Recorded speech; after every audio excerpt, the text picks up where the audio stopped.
কত বড় একটা নদী, এই নদী আমরা পার হব। রাস্তা পানির চাপে ভেঙে গেছে, এখন এই রাস্তাটা আমরা নৌকা দিয়ে পার হব। নিজেরাই একজন সরচাং ব্যক্তি এই নৌকাটি দিছে সবারকে পার হওয়ার জন্য। আচ্ছা, টান এখন আমি দিতেছি। নৌকাটি টান দেবো। দাও দাও মামা, টান দাও টান দাও।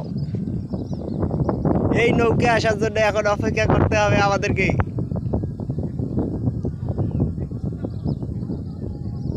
রাকিব রশি কিন্তু ভালো করে রাখো মামা, ঠিক আছে, নাইলে অবস্থা খারাপ হইব। এই দেখে আমাদের নৌকে আইতেছে, একটা ফাটাই দেখাই মামা।